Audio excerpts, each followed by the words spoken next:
neste momento, Deus, através desta emissora, leva até você mais um programa de fé, com mensagens, hinos e orações a seu favor.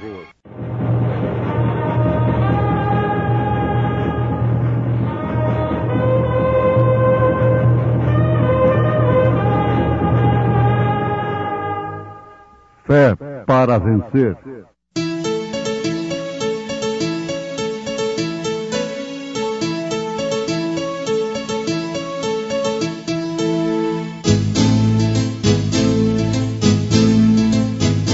Mensageiro, Deus enviou seu profeta, seu profeta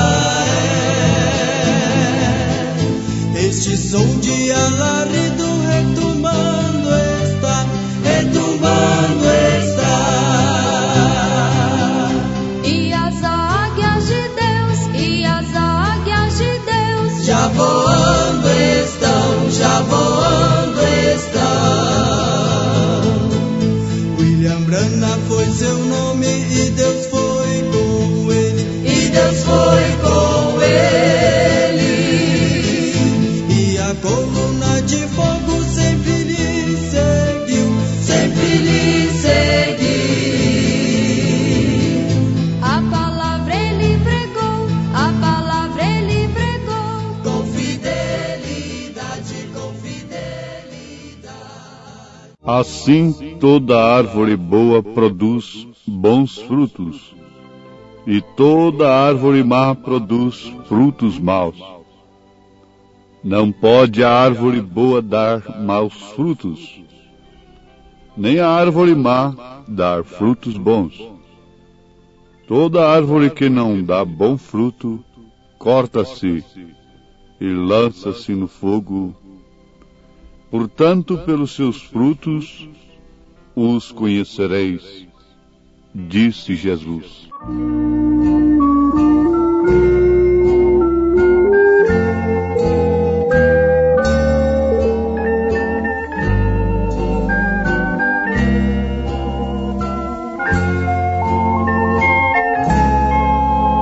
Senhor, tu és o grande oleiro, e eu vi o barro em tuas mãos. Faze de mim um lindo vaso, sem defeito, santo e são. Tirai de mim as pedrinhas que possam me atrapalhar. Sei que sou barro bem fraco, mas tu podes me usar. Se o meu vaso está trincado, ele pode até quebrar, mas estando em tuas mãos, tu me podes renovar. Estando em tua forma, serei vaso no além. Quando eu deixar a forma, vou ornar Jerusalém.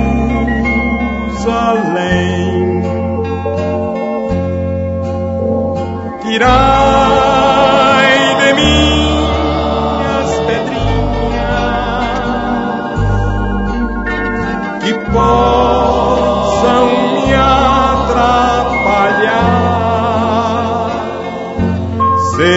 que sou barro bem fraco, mas tu podes me usar.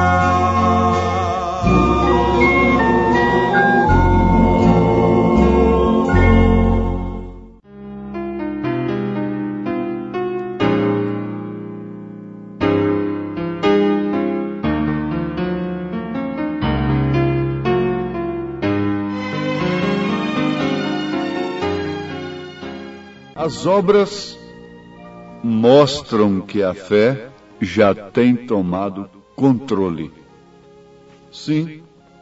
Por exemplo, as obras, os atos de Abraão, de Noé, de Moisés, mostraram que a fé daqueles homens na palavra de Deus, na promessa de Deus, havia tomado controle de suas vidas.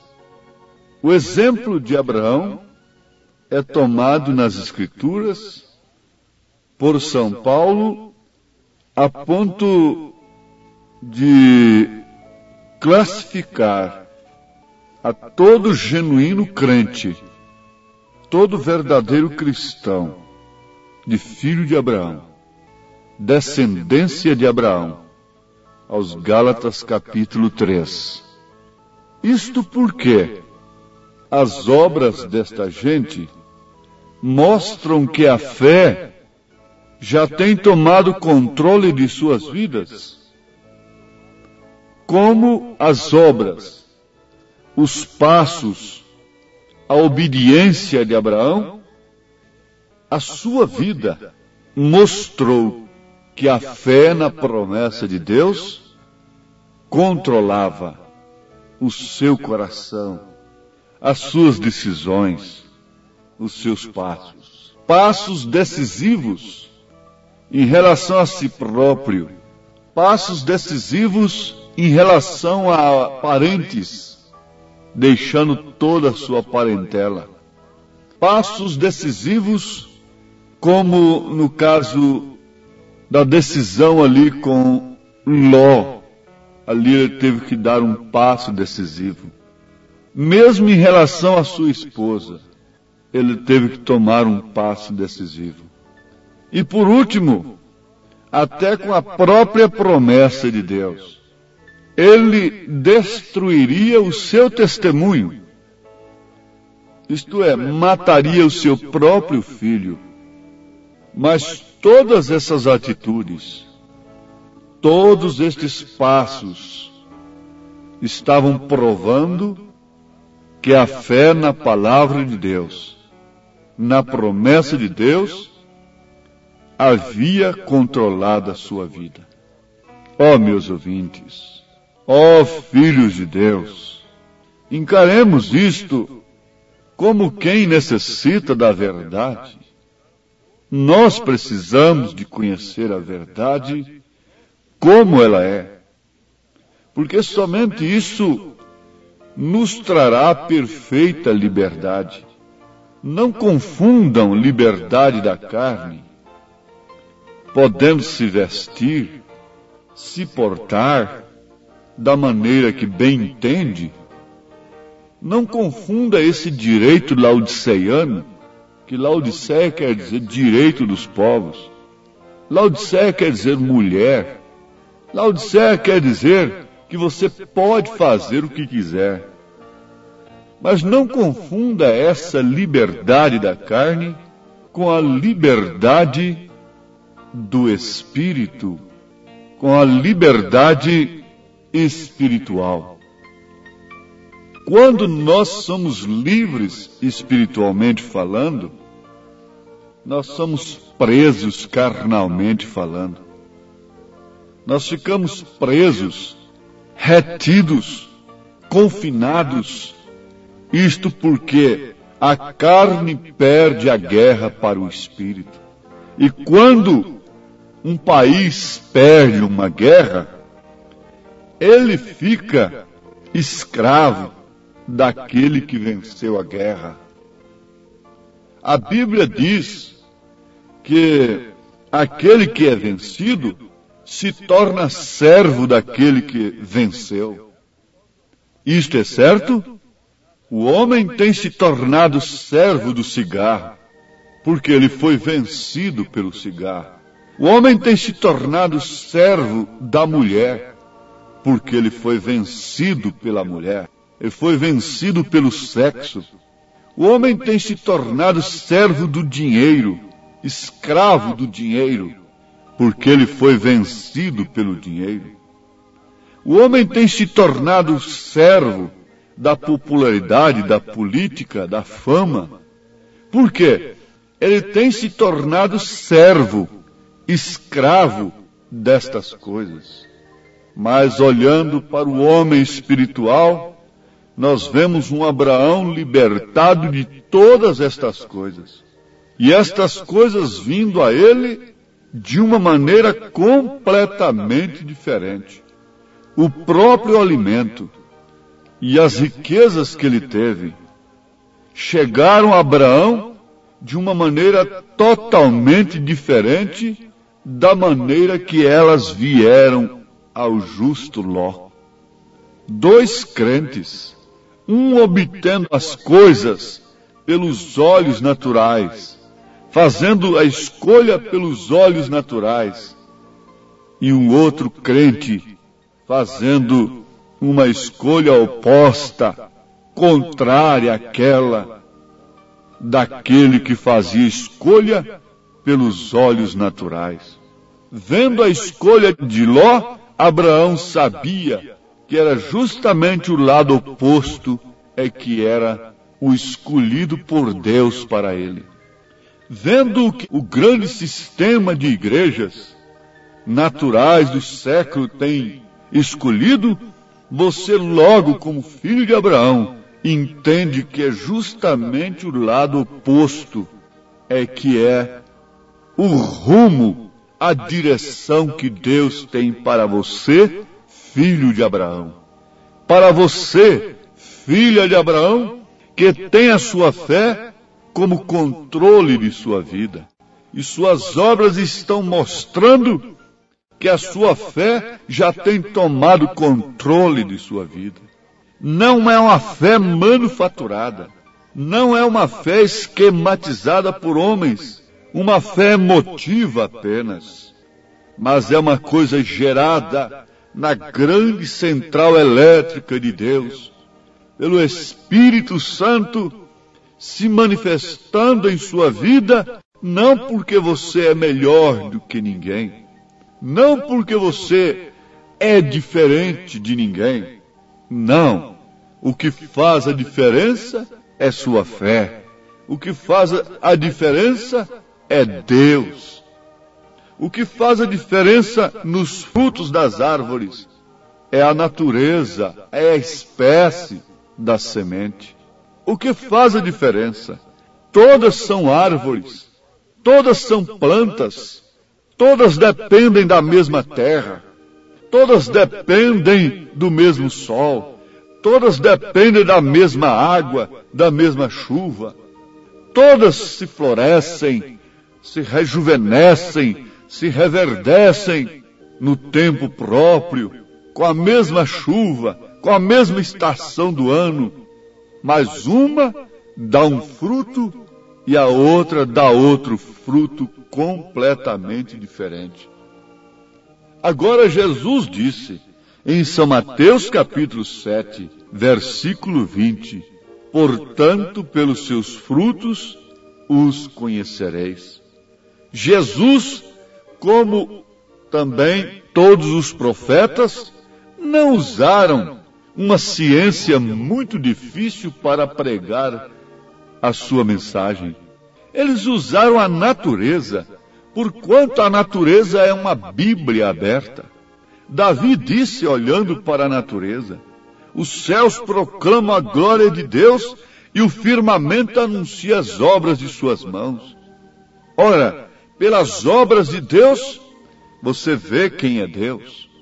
E Jesus clamou para aqueles líderes religiosos, crede pelo menos por causa das obras. veja o céu, as estrelas, o sol, nascendo, se pondo e voltando a nascer, falando de um nascimento, falando de um crescimento, falando de uma vida, falando de um amadurecimento na tarde, no entardecer, falando de um sepultamento, mas falando de uma ressurreição, de um novo alvorecer. Ao nascer do sol, você tem uma mensagem diária que há uma ressurreição. Como há um nascimento, como há um crescimento, como há um amadurecimento, há também uma morte, há também uma ressurreição. Agora, as obras das mãos de Deus estão testificando para os filhos de Deus, está falando no coração de um homem que tinha um coração segundo Deus, está falando a um homem que inspirava as suas poesias, que inspirava os seus salmos, os seus cânticos de vitória, na natureza, na glória de Deus, na manifestação de Deus, nas obras de Deus. Agora você está aqui. Você está num mundo moribundo. Você está num mundo em que as obras de Deus têm sido deturpadas, que as obras de Deus têm sido atacadas, as matas têm sido destruídas pelos tratores da evolução, o ar tem sido poluído, rios que antes tinham águas límpidas, saudáveis, hoje estão exalando mau odor como se fosse uma fossa negra. As obras naturais de Deus têm sido prejudicadas, têm sido destruídas pelos homens. A natureza tem sido sacrificada. Isto é certo, como a Bíblia também tem sido torcida, como crucificaram a Cristo, como furaram o lado de Cristo, traspassaram-no com a lança romana de credos e dogmas, de interpretações humanas. Eles têm traspassado a Bíblia Sagrada, têm torcido a seu bel prazer, mas disse São Pedro, para a sua própria destruição. A evolução destrói a natureza, mas a natureza vingará daqueles que a destruíram. A Bíblia diz que Deus destruirá aqueles que destruíram a terra. Mas é preciso sobreviver, é necessário evoluir. Sim, a Bíblia tem que se cumprir. Como Jesus veio para morrer, também a natureza está morrendo, sacrificada pela humanidade. Jesus foi sacrificado pela humanidade para dar o alimento espiritual. A natureza tem sido sacrificada para dar o alimento material, físico material.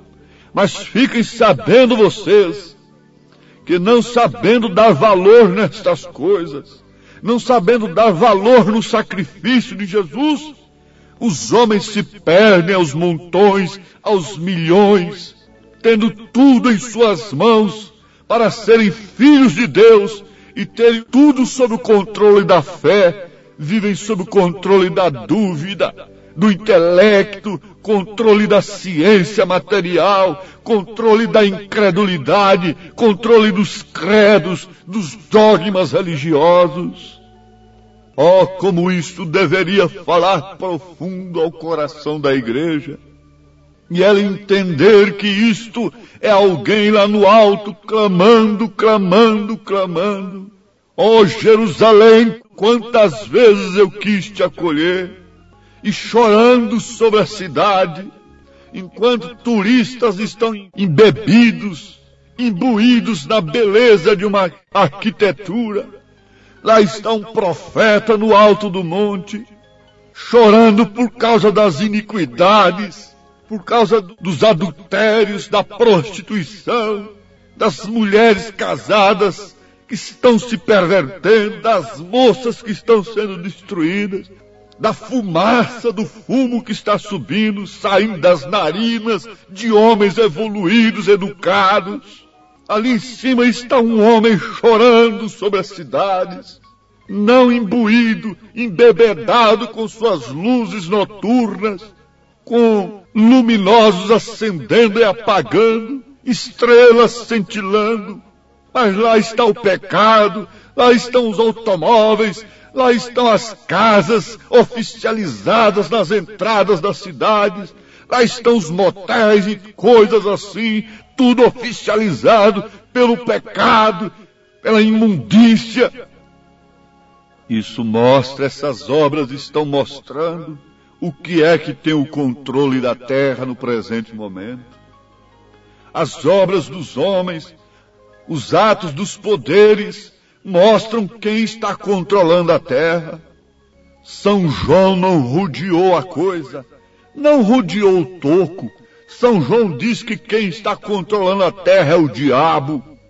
Mas uma coisa é certa, o reino babilônico, Nabucodonosor, controlou a todas as pessoas do seu reino, mas não controlou a Daniel, não controlou o seu espírito, não controlou a Sadraque, nem a Misaque, nem a Abednego. Com pena de fornalhas ardentes, com pena de cova de leões, não puderam controlar seus espíritos. A fé que eles tinham em seus corações controlou as suas vidas dentro daquele reino que quer dizer confusão. O ouro, sim, a mesma coisa você vê em José lá no Egito. Quem foi que controlou José na casa de Potifar? Foi a sua juventude? Foi a sua potência de jovem como homem? Foi aquela mulher adúltera? Bonita naturalmente? Cheirando, exalando perfume para conquistar? Não. Não foi aquilo que controlou a José. Caso contrário, ele teria se deitado com ela, dizendo que Deus estava lhe abençoando. Vou proteger meus irmãos, vou proteger meus pais, tendo esta mulher aqui dentro me amando, como amante minha. Não é assim que eles querem proteger o evangelho hoje? Deitando na mesma cama com ela, com a grande prostituta de Apocalipse 17. Acordem, povo de Deus! Mas José estava controlado por uma fé diferente. Oh, isto nos faz saltar muralhas e ver as coisas por um prisma totalmente diferente. Filhas de Deus, filhos de Deus, enxerguem como Abraão enxergou. Olhem como Moisés olhou na hora que Deus falou com ele na sarça ardente. Olhe como José olhou aquela mulher lá na casa de Potifar. Olhe como Elias olhou a Jezabel. Olhe como João Batista olhou a Herodias. Não se embebedem com a beleza do mundo. Voltem suas costas para o mundo. Voltem para Deus.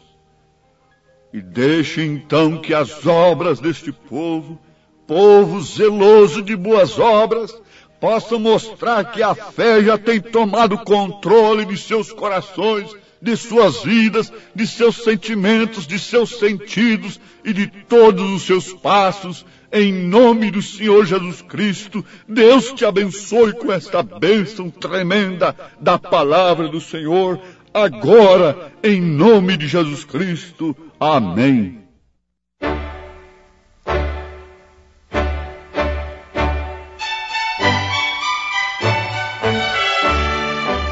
Ouvintes, escreva-nos pela caixa postal de número 15.020, 15020, CEP 74.501-970, Goiânia, Goiás. O nosso endereço na internet é www.apalavraoriginal.org.br. Volte a nos ouvir amanhã novamente neste mesmo horário, nesta emissora, se o Senhor nos permitir, com fé no Filho de Deus, a fé que vence o mundo.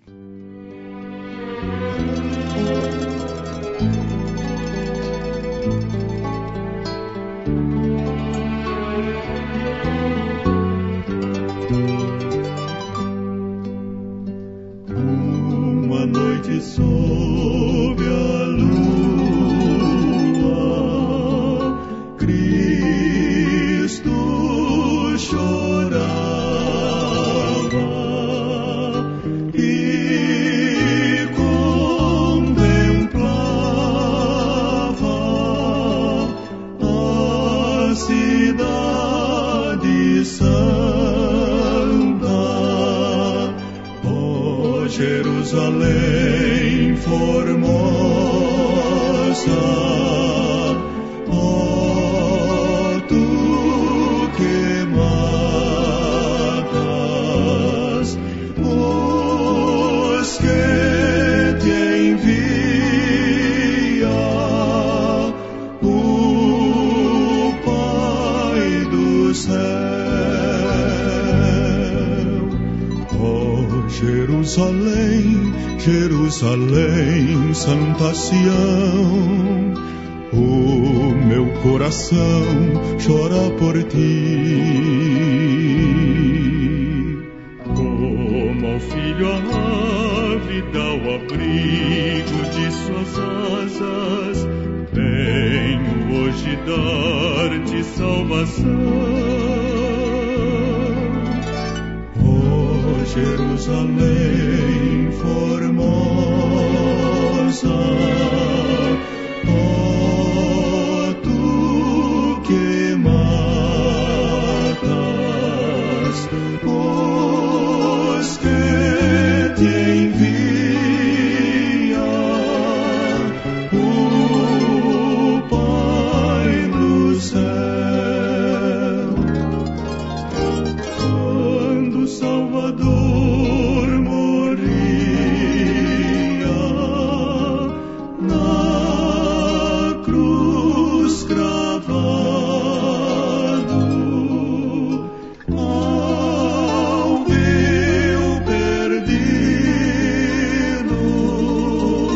o bem descia. Se aceitas hoje o sangue por ti vertido, pronto te encontras para ir ao céu. Ó Jerusalém, Jerusalém, Santa Sião, o meu coração chora por ti. Como ao filho a ave dá o abrigo de suas asas, venho hoje dar-te salvação. Ó Jerusalém formosa, ó tu que matas os que te envia o Pai do céu.